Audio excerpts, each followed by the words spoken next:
Guys, अक्टूबर junction की journey में आपका तहे दिल से स्वागत है। कहानी शुरू करने से पहले आपसे एक छोटा सा रिक्वेस्ट है। अगर आपको ये कहानी अच्छी लगती है तो प्लीज़ हमारे चैनल को लाइक, शेयर एंड सब्सक्राइब कीजिए। तो चलिए अक्टूबर जंक्शन के सफरनामे की शुरुआत करते हैं। एक साल बाद 10 अक्टूबर 2014, गोवा। दिल्ली में सरकार बदल चुकी थी। सभी बिजनेस वाले मोदी सरकार को बड़ी उम्मीद से देख रहे थे कि अच्छे दिन आएंगे। अच्छे दिन का आना बहुत बड़ी उम्मीद थी। अच्छे दिन आए या नहीं ये किसी को पता नहीं था। प्रधानमंत्री नरेंद्र मोदी ने एक मीटिंग देश के सभी बड़े बिजनेस हाउस के मालिकों से की थी। इसी मीटिंग में देश के उभरते हुए बिजनेस स्टार्टअप के लोगों को भी बुलाया गया था। जो 30 लोग चुने गए थे उनमें से एक सुदीप भी था। इंडियन इकोनॉमी ग्रो कर रही थी। ऐसा लग रहा था कि अगले 5 सालों में इंडिया पूरी दुनिया में अलग छाप छोड़ेगा। प्रधानमंत्री ने 2 अक्टूबर को स्वच्छ भारत कैंपेन लॉन्च की, जिसमें कई फिल्म स्टार समेत बड़े बड़े लोग शामिल हुए थे। सुदीप को भी दिल्ली से इनवाइट किया गया था। वो इसमें नहीं जा पाया था क्योंकि उसको बहुत सारा काम निपटाकर 10 तारीख को गोवा पहुंचना था। सुदीप चित्रा का गोवा के एयरपोर्ट पर इंतजार कर रहा था। चित्रा की फ्लाइट थोड़ी लेट थी। सुदीप अपनी कंपनी के काम से इतना पक चुका था कि उसने चित्रा के आते ही अपना मोबाइल बंद कर दिया। भीड़ भाड़ सुदीप को पसंद नहीं थी और उसको कुछ लोग पहचानते भी थे। चित्रा के आते ही उसने चित्रा पर टोंट कसते हुए पूछा, वो लड़का नहीं आया साथ में तुम्हारे? उसको तो उसी दिन शाम को ही भूल गई थी। तुम सुनाओ, क्या हाल है? तुम्हारी गर्लफ्रेंड के क्या नाम था उसका? सुनैना नाम था। मैं सुनैना से शादी कर रहा हूँ। इतने बोरिंग लगोगे तुम शादी के बाद, चित्रा ने कहा। 35 साल का होने पर बच्चों से खेलने के लिए बच्चे होने तो चाहिए। बात तो सही है तुम्हारी, कर लो बच्चे। अपने बच्चे को मेरे पास भेजना, उसको बिल्कुल बिगाड़ दूंगी। बच्चा तुमको बुआ बुआ बोलेगा, कितना अच्छा लगेगा, सुदीप ने कहा। और ये सुनते ही चित्रा ने उसको जोर से कोनी मारी। एयरपोर्ट के बाहर ही कार आई हुई थी। सुदीप ने कार की चाबी चित्रा को दे दी। तुम पहले आ चुकी हो गोवा? हाँ, मैं हनीमून पर यहीं आई थी। पहले बता देना था, कहीं और चलते हैं। अब किस किस चीज से पीछा छुड़ाऊंगी? कैसी चल रही है लाइफ? मेरी लाइफ एकदम हैपनिंग है। इसका मतलब किताब आने वाली है। किताब का तो पता नहीं, लेकिन लिखकर काम अच्छा चल रहा है। कैसे? सब यही पूछ लोगे। अभी तो हम आए हैं, आराम आराम से बात करते हैं। चित्रा ने एसी बंद करके गाड़ी के शीशे खोल दिए। सुदीप और चित्रा ताज में रुके थे। हालांकि चित्रा और सुदीप के बीच में आज तक कुछ ऐसा हुआ नहीं था कि सुदीप और चित्रा ताज में रुके थे। हालांकि चित्रा और सुदीप के बीच में आज तक कुछ ऐसा हुआ नहीं था, न ही कभी चित्रा ने या फिर सुदीप ने ऐसी कोई भी कोशिश की थी जिससे ऐसा लगे कि वो एक दूसरे को छूना चाहते हैं। सुदीप और चित्रा कोई कॉलेज में जाने वाले या नई नई नौकरी करने वाले लड़का लड़की तो थे नहीं। चित्रा के शरीर की अपनी जरूरतें थी जो वो किसी न किसी के साथ सोकर पूरा कर लिया करती थी। सुदीप की अपनी एक स्टेबल गर्लफ्रेंड थी।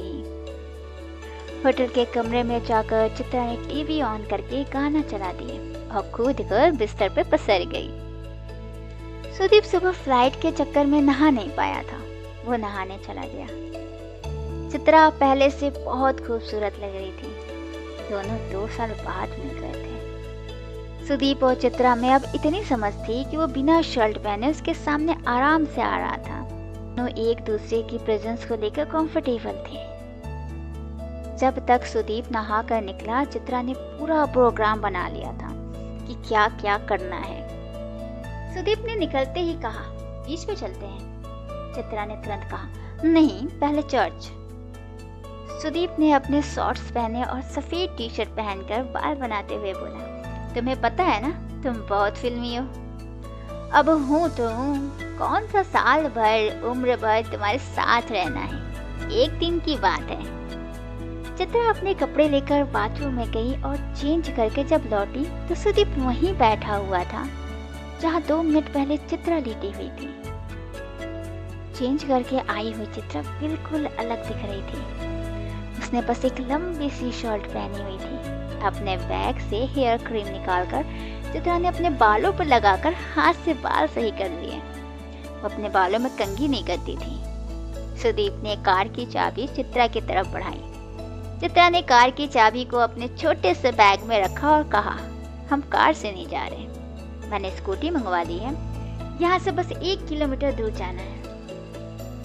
रास्ते में सुदीप बार बार पेड़ से पत्तियां तोड़ रहा था।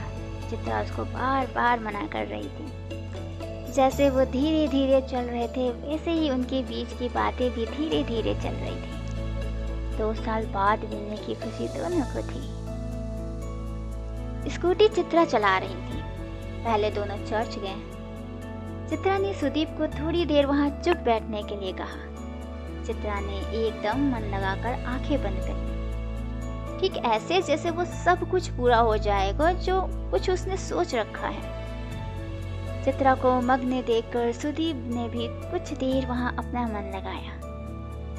चर्च से निकलने के बाद सुदीप ने बड़ा ही घटिया सा सवाल किया, तो क्या मांगा तुमने?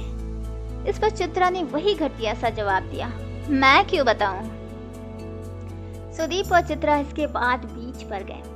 वहां जाने के बाद उन्होंने जल्दी जल्दी पीना शुरू किया। जल्दी वे इसलिए पी रहे थे ताकि नॉर्मल हो जाए और अपना सब कुछ थोड़ी देर के लिए भूल जाए। मैं इस लाइफ टाइम में तुम्हारी किताब पढ़ पाऊंगा कि नहीं? हमें मिले हुए आज 4 साल हो गए, अभी तक तुम्हारी किताब नहीं आई।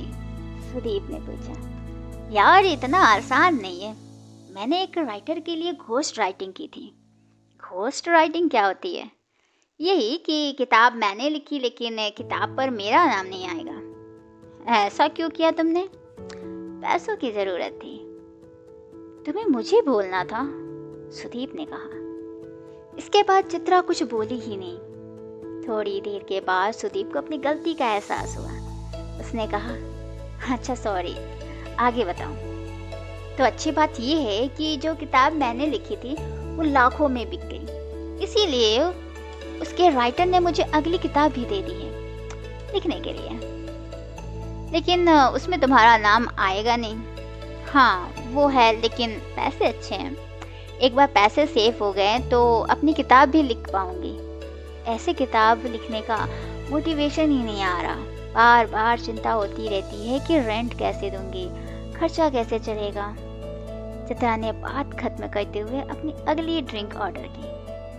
चित्रा ने अपनी बात जारी रखते हुए कहा, और टीवी में सीरियल लिखने का भी मौका आ रहा है मुझे। चित्रा ने अपनी बात जारी रखते हुए कहा, और टीवी में सीरियल लिखने का काम भी आ रहा है मुझे। उसमें तो नाम मिलेगा ना? उसमें पैसा अच्छा है लेकिन नाम नहीं आएगा। क्यों? क्योंकि वो किसी और राइटर के नाम से आएगा। टीवी राइटर के पास इतना काम है कि वो खुद नहीं पूरा कर सकते, इसीलिए बाहर आउटसोर्स कर देते हैं। तुम इसीलिए लिखना चाहती थी कि तुम्हें कोई भी ना जाने? नहीं, फिर ये क्यों कर रही हो? बस थोड़े दिन की बात है, ऐसे वो दिन कभी नहीं आएगा। देखो मुझे ज़्यादा पता नहीं राइटिंग का, लेकिन तुम यही करती रह जाओगी। दूसरों के लिए कोई कैसे लिख सकता है? तुम नहीं समझोगे, मुझे समझना भी नहीं। मुझे बस ये पता है कि मैं किताब पर चित्रा पाठक का नाम देखना चाहता हूँ। यह बोलकर सुदीप उठकर चित्रा के पास गया, उसको कुर्सी से उठाकर जोर से गले लगा लिया और उसके माथे पर चूम लिया। चित्रा ने सुदीप को जोर से पकड़ लिया और कान में धीमे से कहा, thank you for coming. Sudeep और चित्रा वहां से उठकर सामने ही समंदर के किनारे बहुत देर तक टहले। टहलते टहलते चित्रा ने सुदीप से पूछा, तुम्हारा काम कैसा चल रहा है? मैं जहाँ बुक माई ट्रिप को देखना चाहता हूँ वहाँ तक ले जाने में मुझे 2 साल और लगेंगे। पता नहीं मेरे पास उतना टाइम है कि नहीं, शायद मुझे हटा दे। हटा कैसे सकते हैं, तुम्हारी ही कंपनी है ना। हाँ, मेरी ही कंपनी है, लेकिन मैं अपने कुछ और शेयर्स बेच चुका हूँ। अगर बोर्ड ऑफ डायरेक्टर से बैठकर फैसला ले तो मुझे हटा सकते हैं, लेकिन अभी मुझे इस बारे में कोई बात नहीं करनी। सुदीप ने समंदर के किनारे टहलते हुए चित्रा के कंधे पर हाथ रख दिया। चित्रा ने सुदीप के शॉर्ट्स के पीछे वाली जेब में हाथ डाल दिया। पानी उनके पैर से छूकर लौट रहा था। इस बीच एकाएक पानी जोर से आया। इससे पहले कि वे बचने की कोशिश करते, दोनों पूरी तरह से भीग चुके थे। दो लोग जब तक एक दूसरे को यह नहीं बताते कि वे रोते किस बात पर हैं, तब तक करीब नहीं आते। चित्रा और सुदीप के रिश्ते की सबसे अच्छी बात शायद यही थी कि उन दोनों में से किसी को भी प्यार जैसा नहीं लगा था। एक दूसरे के साथ वे बस एक दूसरे के लिए छुट्टी की तरह से थे, जिसका इंतजार वे साल भर करते थे। पुराना सब कुछ भूलकर नया शुरू करने की हिम्मत एक दूसरे को देते थे। ऐसा रिश्ता हर किसी की ज़रूरत है। बस दिक्कत ये है कि जब कोई इतना अच्छा हमें मिलता है तो हम उसको रोकने की कोशिश करते हैं। रोकने की कोशिश में सब कुछ बह जाता है। छुट्टियां तभी तक अच्छी लगती हैं जब तक वो मुश्किल से मिलती हैं। इस बार पहली बार सुदीप और चित्रा के बीच वो सब कुछ हुआ जो किसी भी लड़के और लड़की के बीच हो सकता है। सुदीप और चित्रा जब सुबह सोकर उठे तो वो एक दूसरे में ऐसे फिट थे जैसे दोनों के शरीर को सालों से एक दूसरे की आदत हो। दो लोग जब एक दूसरे को पूरी तरह से समझ लेते हैं तो इस बीच की खाली जगह खोकर एक दुनिया हो जाते हैं। सुदीप चित्रा की दुनिया नहीं थी, बल्कि उसकी दुनिया से दूसरी दुनिया के बीच की खाली जगह थी, जिसको भरने की कोशिश करते ही वो पूरा एक दिन खो जाता। जिस साल सुदीप चित्रा से मिलता था, उस साल के दिन 364 गिन लेता था। यूं एक दिन का गुमशुदा होना कैलेंडर को भी अच्छा लगता है। बढ़िया ही हुआ कि दोनों को अभी तक प्यार नहीं हुआ, वरना वो एक दूसरे के पते अभी तक भूल चुके होते। सुदीप ने ऐसे ही गोवा की एक शाम को डूबते हुए सूरज की ओर देखते हुए चित्रा से कहा था, हमें शायद कभी मिलना नहीं चाहिए था। ऐसी उदास बातों पर मेरा कॉपीराइट है। चित्रा ने यह बोलकर डूबते हुए सूरज को एक सेकेंड के लिए रुकने के लिए बोल दिया। पूरी दुनिया एक सेकेंड के लिए उस रुके हुए सूरज में डूब गई। सुदीप ने अपने बैग से अपनी वही किताब निकाली और चित्रा की तरफ बढ़ा दी। चित्रा ने उस पर 10 अक्टूबर 2015 की तारीख डाल दी। लौटने पर सुदीप को सुनैना के सवालों का सामना पड़ा। आखिर वो फोन बंद करके गायब कहाँ था। सुदीप ने एक सस्ता सा झूठ बोल दिया कि वो घर पर कुछ इमरजेंसी थी, वो लखनऊ गया था। लखनऊ गए सुदीप को सालों हो चुके थे। अपने घर लौटने की उसकी सारी वजह खो चुकी थी। सो गाइस, आगे की कहानी दूसरे भाग में। तो तब तक आप अच्छे से रहिए, खुश रहिए, खाते पीते रहिए और हेल्दी रहिए। धन्यवाद।